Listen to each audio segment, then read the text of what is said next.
Eastern Crime Zone, the podcast that takes you inside investigations of real true crime cases. I'm your host, Cassie Millay, and each week I'll guide you through the twists and turns of some of the most fascinating cases in history. From the familiar to the obscure, we'll dive deep into the details and explore new angles you've never considered before. But I don't want this to be a one-sided conversation. I want to hear from you too.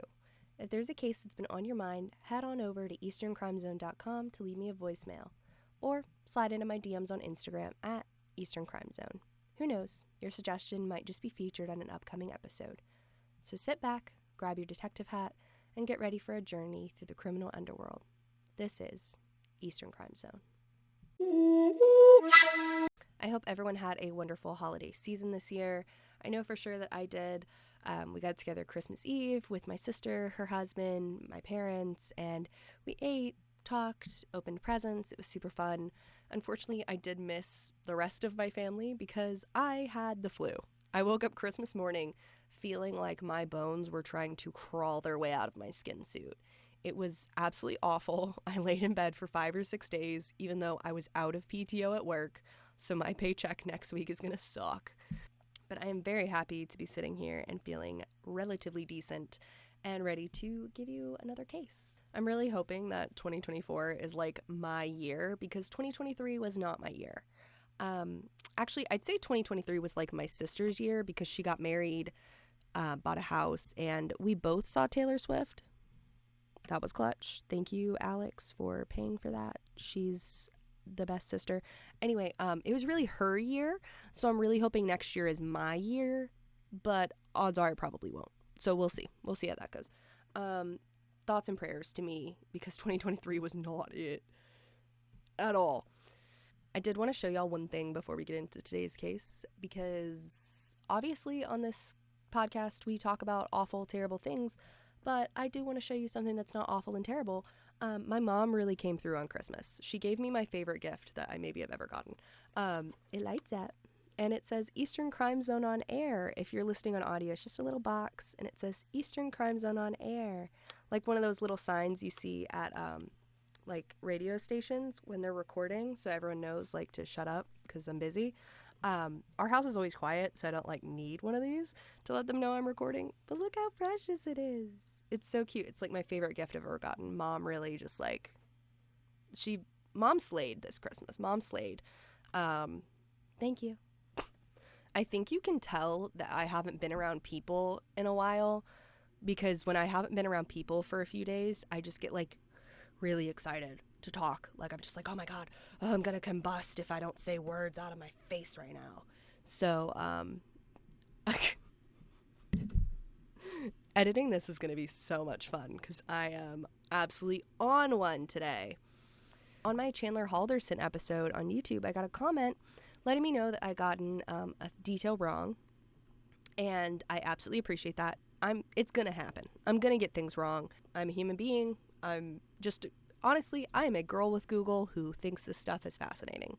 So I do the research and I put everything in one video, but by no means am I perfect. I am not going to get everything right, and I really appreciate people bringing that to my attention. Now, the thing about that comment that I really wanted to bring up was that this commenter felt like I had embellished the story on purpose, which I did not. I actually find it embarrassing when I get things wrong about a story. I don't prefer that, obviously. I was a little embarrassed when I saw that I'd gotten something wrong, and I would never purposely make these stories more jarring or more interesting. I think truth is stranger than fiction sometimes, especially when you get to true crime. So I don't feel the need to embellish these stories. And again, no hate to that person. No, I have no ill will with them. They saw something and interpreted it that way, that I had intentionally gotten something wrong to try to look a certain way or get views or something. I don't feel the need to do that. I think that these stories are interesting on their own, and I was actually quite embarrassed that I got something wrong. But I shouldn't be, because I'm a human being and you're a human being, and we all make mistakes, as my dad has been trying to tell me my whole life, because I hate making mistakes. So I'm trying to be graceful about it, but I really just want to, like, crawl into a hole and die.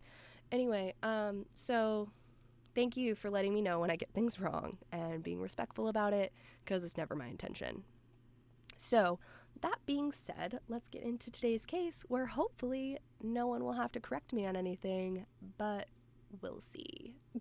Today's case is about Blaze Bernstein, and Blaze was a truly exceptional human being. And I'm not just saying that because I'm the girl in front of the camera and it's my job to say, oh, they lit up a room when they walked into it. I know that's like kind of a joke in true crime that people say that all the time. No, I really mean it. Blaze was an exceptional human being. He was creative and talented and curious, and he just seems like such an amazing writer. His family refers to him as a Renaissance man. I think his grandfather actually started calling him that, and it is so true. He was very talented at just about everything that he tried his hand at, from what it seems. I just have the utmost respect for him and his family. You can just tell when you watch interviews of his parents or videos of him that they are all just very intelligent human beings. They're all very smart, well-educated, they're articulate, and I really just admire that about them. I feel really connected to Blaze and his family, even though we've never met, and I hope that doesn't come across as creepy, but I feel inexplicably connected to this case, and I may feel that way for the rest of my life. I don't know if I'll ever forget Blaze, and I hope by the end of this you won't either, because he was truly special. But let's go ahead and dive in, and we'll talk about everything, and we'll check back in at the end and see if you feel that way too. Blaze's mother and father are both native Californians and attended the University of California, Santa Barbara together, where they met in 1987, and they later got married in Los Angeles in 1992. His father, Gideon, went on to become a chartered financial analyst and to manage the portfolio of Leisure Capital Management in Costa Mesa, where he is presently an equity partner. His mother, Jeannie Pepper, earned a law degree in 1995 from Pepperdine School of Law. His mom's name is Jeannie Pepper. That is the cutest name I've ever heard, and she graduated from Pepperdine. Jeannie Pepper went to Pepperdine and picked a law degree? It sounds like a tongue twister, but I just think she is the cutest name in the world, and I couldn't get over it the whole time I was researching this case. Blaze Nathan Bernstein's life started in South Orange County on April 27, 1998, and soon after, in the year 2000, Jeannie would leave her law practice to devote herself to caring for Blaze and his two younger siblings. His paternal grandmother, Leah Bernstein, was a retired language teacher born in Romania in 1936 and was a Holocaust survivor. And because of this, the Bernstein family is very proud of their Jewish heritage. Blaze was named for his grandfathers, but also for the 17th century French polymath Blaise Pascal. The night of Blaze's disappearance, his grandfather, Richard Bernstein, asked him what people thought of his name. Blaze said that he was asked about his name all the time, but he didn't remember the story of how he got his name. He was told the meaning of it that night when the family explained that Blaise Pascal was a French polymathematician, physicist, inventor, writer, and theologian who pioneered calculating machines and made numerous contributions to science. He smiled and was humbled by the discussion, and his parents proudly told him that this was his namesake and they expected great things from him. For his high school education, Blaze would attend the Orange County School of the Arts, or OSHA. This is actually a donation-dependent charter school, and no student is accepted or denied based on financial capacity. OSHA offers pre-professional arts training in a variety of conservatories within the school's applied arts, dance, fine media and arts, music, and theater. This innovative public charter school embraces and encourages artistic creativity and academic excellence, producing lifelong learners who matriculate to top-tier colleges, universities, and preparatory programs. That was absolutely a mouthful. Basically, this school is like the school that Tori Vega went to in Victorious. It's an art school where they did a bunch of cool stuff, cooking, media, dance, and they also had their regular school on top of it.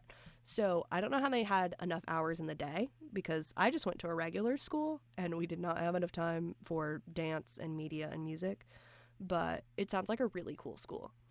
While in high school, Blaze had many extracurricular activities, including working Saturdays at the synagogue as a classroom aide. He also loved participating in the Science Olympiad in the 11th and 12th grade and brought home a first-place medal for OSHA in the state challenge with his participation in a chemistry tournament his senior year. The influence of his opinions as a gourmet cook, writer, and community activist became noticeable after he left for college at the University of Pennsylvania in August of 2016, when he began to use his great communication skills as a copy editor for the Penn Review and UPenn's unique foodie magazine, Pen Appetit, which again, such a cute name. Everyone has a wonderful name. Even the food magazine has a great name in this case. He was elected as the managing editor of Pen Appetit for its next publication. He was also a copy editor for a Penn cookbook aptly named Whisk, which, as far as I know, is still in development. Blaze also became a community activist in October of 2017, where he wrote a letter to the editor of the Daily Pennsylvania in an effort to improve UPenn's safety and reform campus policies. That led to a congenial meeting with UPenn's Vice Provost for University Life, Valerie Swain-Cade McCollum, where they spoke about how to make UPenn a safer and better place for students. In addition to all the other things I mentioned, Blaze was also part of the LGBTQ+ community. According to his friend Alex, another one of his OSHA friends, they said, quote, wasn't a big deal for him. He was like, yeah, I'm gay, and that's it. He didn't feel the need to be a part of it. It wasn't a part of him, but it was. It wasn't his identity, yet it was, end quote. You can make your sexuality as big or little a part of your personality as you want to.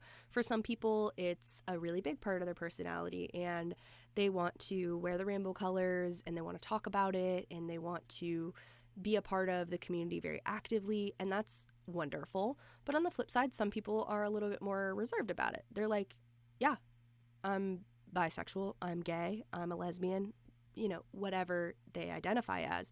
And it's just part of their personality, and it's not something that they really want to focus on. I think I'm personally a little bit more like Blaze. I'm bisexual, and for a while I definitely made it a bigger part of my personality, especially when I was going through a phase where I thought I was a lesbian, but I actually do unfortunately still like men.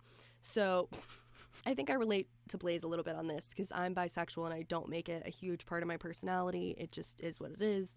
I date men and women, and it's not something I bring up unless it's relevant to the conversation. So maybe that's what his friend meant by that. In June 2017, Blaze connected on Tinder with a former classmate named Sam Woodward.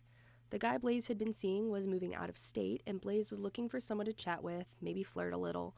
Blaze recognized Sam from school, and he super liked him, and within 30 minutes, they matched. Some people think that Sam is attractive and like to mention it in the comment section about this case, and I wholeheartedly disagree. Sam looks like he snuck onto Earth. Sam looks like the kind of guy who would hit on you, and if you say you're not interested in, he would call you an ugly bitch.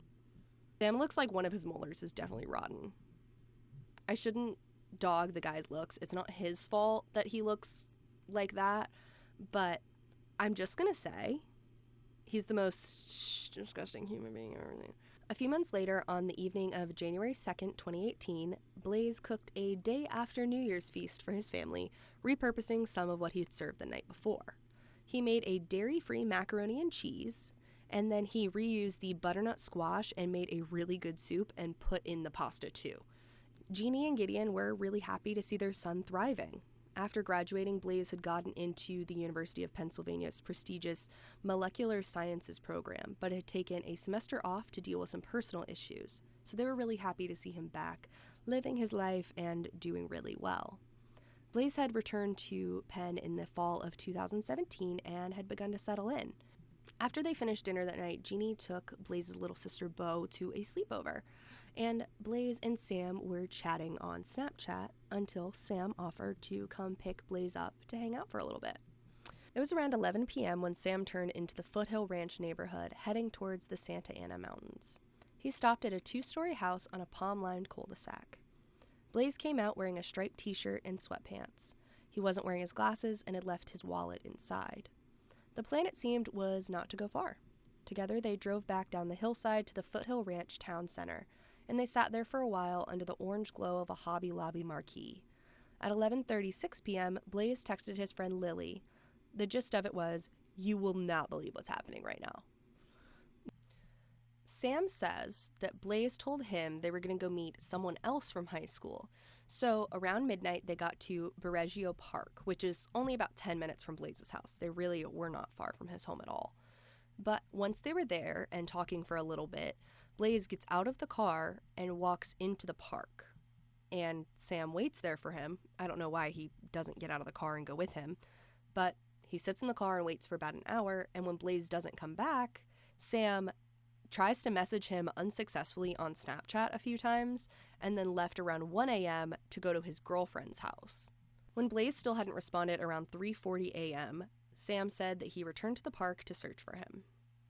That first night, Blaze's family didn't think he was missing. They actually didn't know he had gone out. He didn't say anything, he didn't take his things, and because he didn't say anything about going out, they believe he was supposed to be gone a very short amount of time. They didn't get worried until he failed to show up for a dentist appointment in the morning, and Blaze was always on time. When he didn't show for the dental appointment, Jeannie called Gideon and they both came home as fast as possible.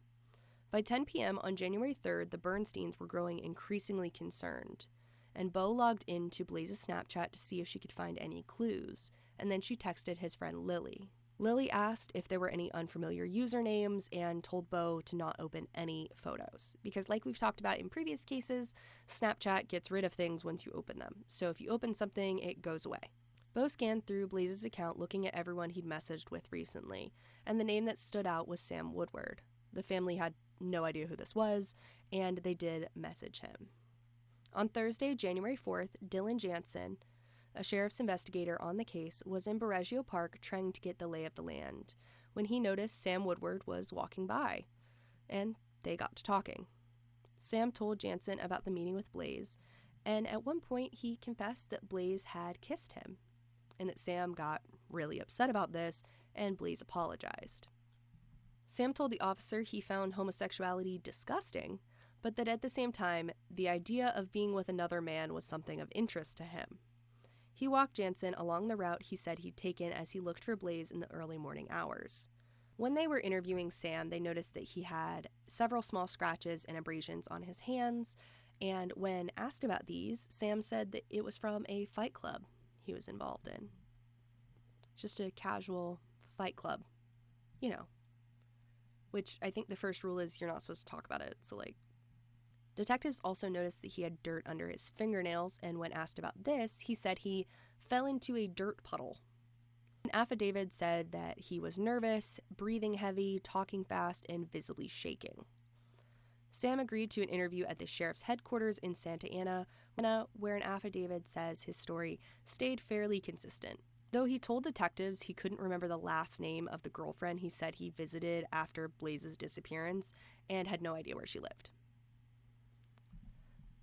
Kind of seems like she went to a different school. Oh, you don't know her. She goes to a different school. Yeah, she doesn't exist, bro. Okay. While leaving the sheriff's headquarters, he pulled out his jacket over his hand, kind of like this if you're on YouTube, so that his hand and fingers wouldn't touch any of the doors that he was opening.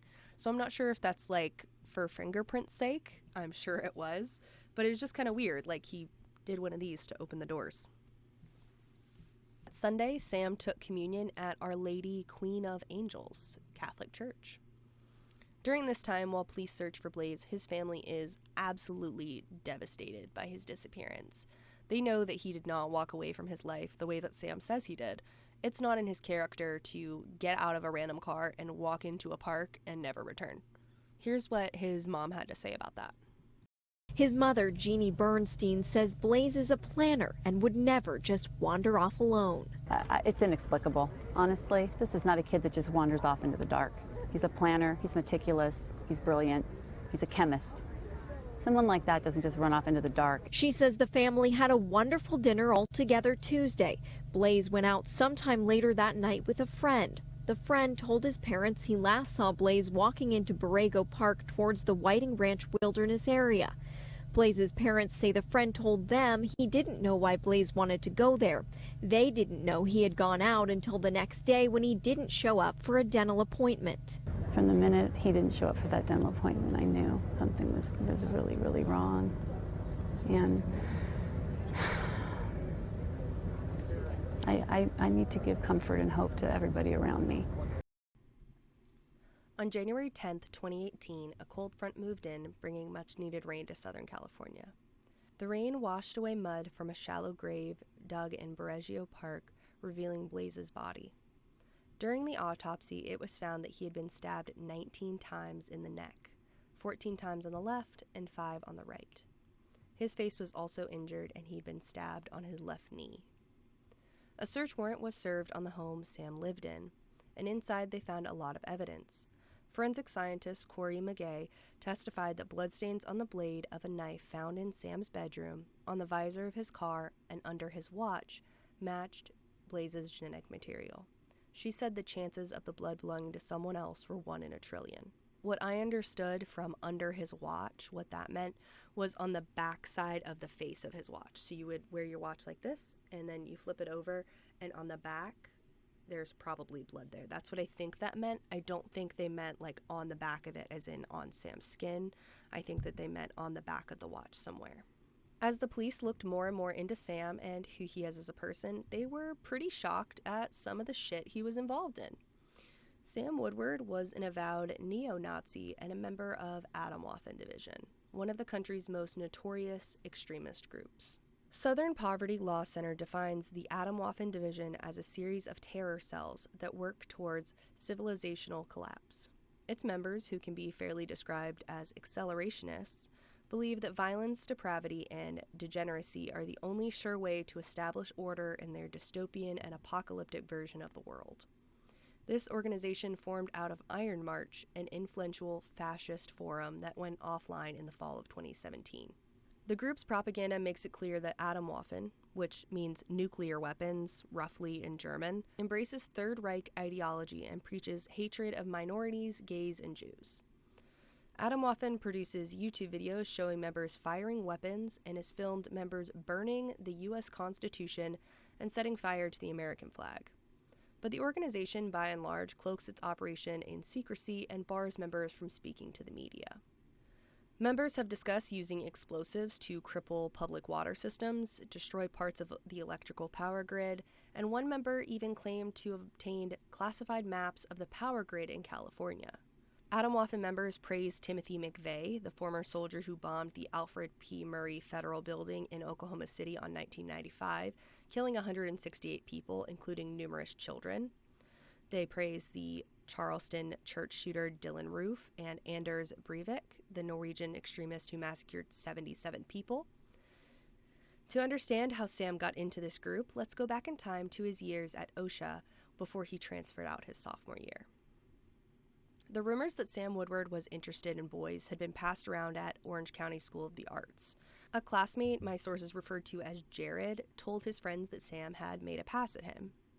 Sam didn't talk to Jared about his sexuality in school, but one day he sent him a message. Jared said, "Sam was inquiring a lot in terms of my identity and wanted to know more, and that really surprised me because of how homophobic he was and because of all the opposed beliefs he had to my own." Jared had been openly gay since the 6th grade. Sam continued to send Jared sexually charged messages, and when Sam finally asked to meet up in person, Jared declined. Jared cut off all communication with Sam in the 10th grade and was very uncomfortable how things had escalated. They never texted again, but Jared had shown some of these messages to Blaze and another classmate without Sam's knowledge. So this sort of puts it into context why Blaze would have been texting his friend Lily that night that he was meeting up with Sam, that you won't believe what's going on, because of the rumors that Sam had been interested in men and how homophobic Sam was in high school. It's one of those things that when someone's really homophobic, it's what are they hiding? Is there something about yourself that you maybe don't like, and that's why you're going so hard at this right now? So OSHA was a very liberal school. It's for the arts. When you have a lot of artistic people, they do tend to lean towards the liberal side. And Sam was a conservative from a devout Catholic family, so he kind of didn't fit in a lot of ways. He cultivated an aggressive macho persona and seemed to relish in upsetting other people. In graphic design class, he showed off a Confederate flag that he had drawn. And he also posted a lot in front of Confederate flags. I'll put up, oh, it'll be on this side. I'll put up a thing here. In this picture, the caption says, "Most of you don't know this, but this flag represents Southern pride, not racism. Anyway, happy Independence Day," which is two things. One, you're from California. Sam is from California. So, like, why are you representing Southern pride at all? First of all, you're not Southern, you're from California. Two, the Confederate flag is racist. And here's, I see you typing. I see you typing. I see you about to come at me with some incorrect facts. Let me point out, people love to say that, oh, it doesn't represent racism, blah, blah, blah. No. The Confederate flag does represent racism, and I'm so tired of people saying that it doesn't. It's not heritage or whatever the fuck people want to say. It's literally racism.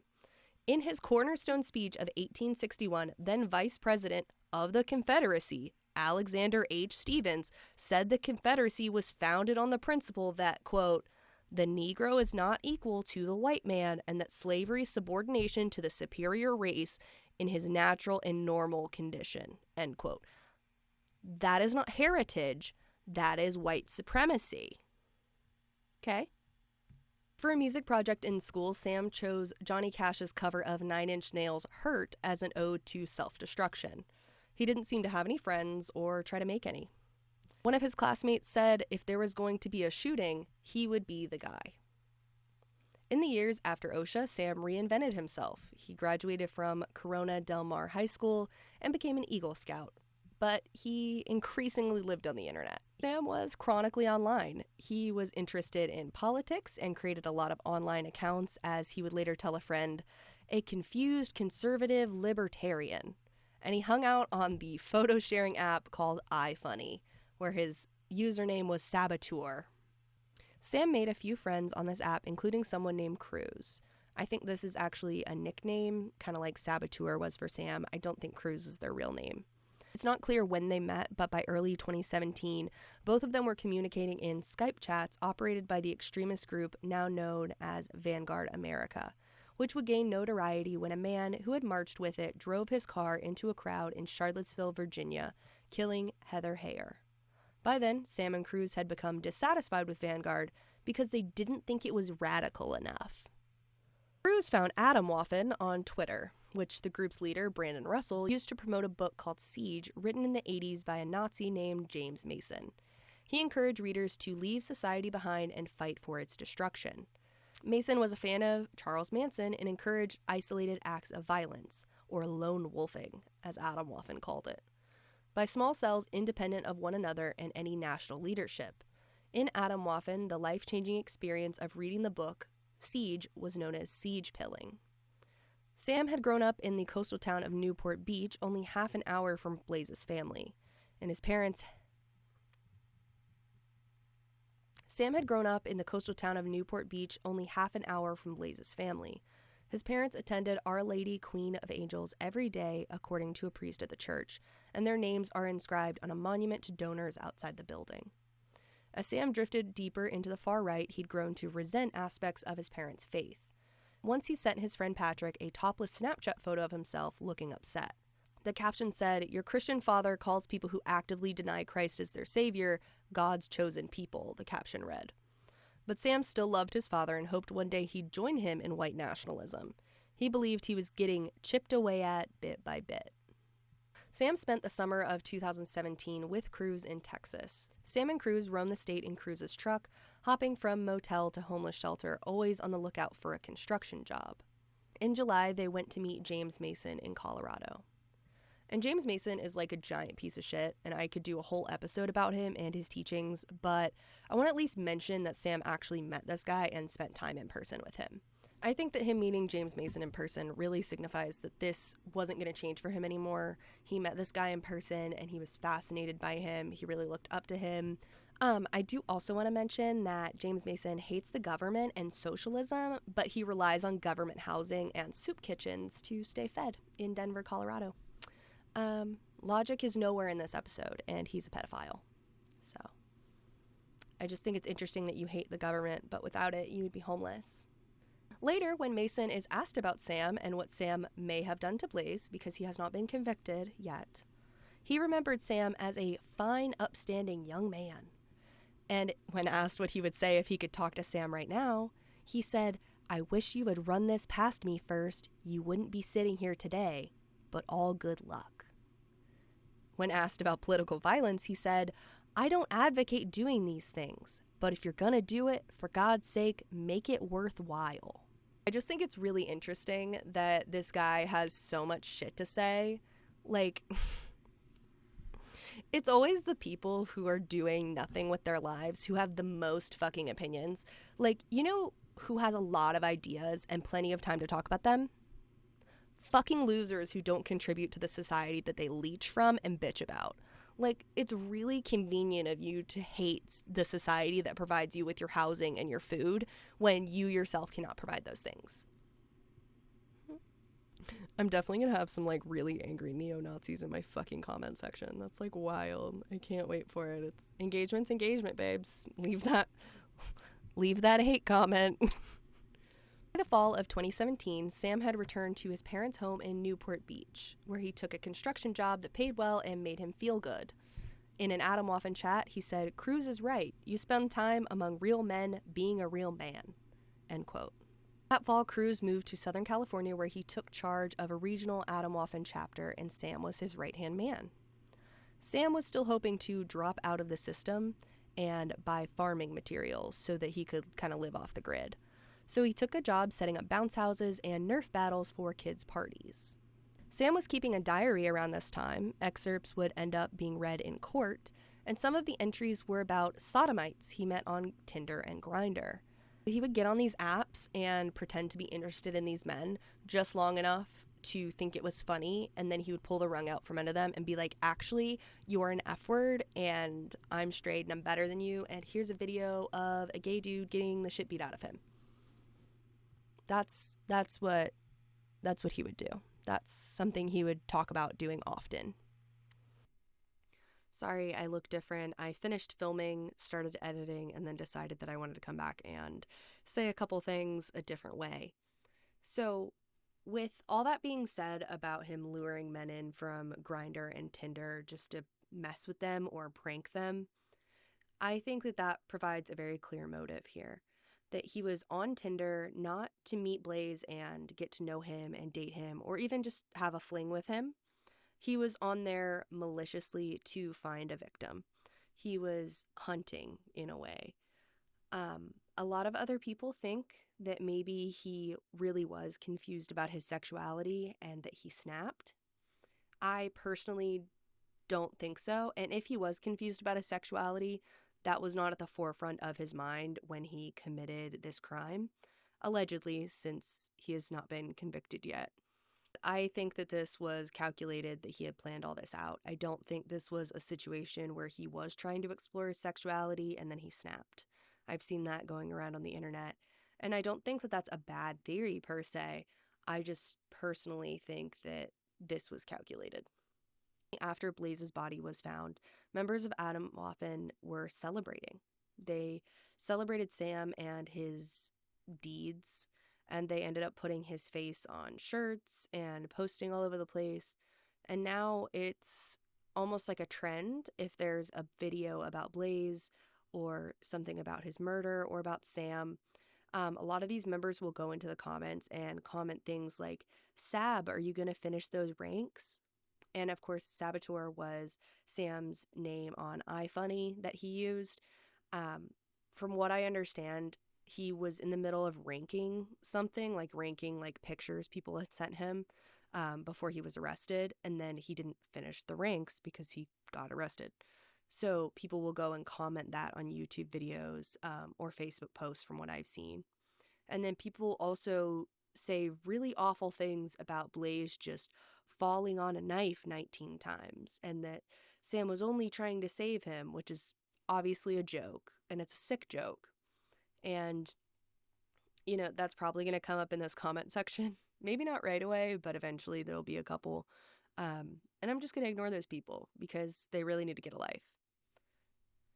I just can't imagine how it would feel to know that my child is no longer with us and then to know that people were celebrating that. I can't imagine how his family feels, but they are stronger than I am. His family is full of very strong people. And so they have created Blaze It Forward, which is basically just this, there's a Facebook page, there's a website about it and everything. It's a movement trying to get people to share random acts of kindness. And I am going to play a clip that I found online that I think really just puts it all out there in a really nice way.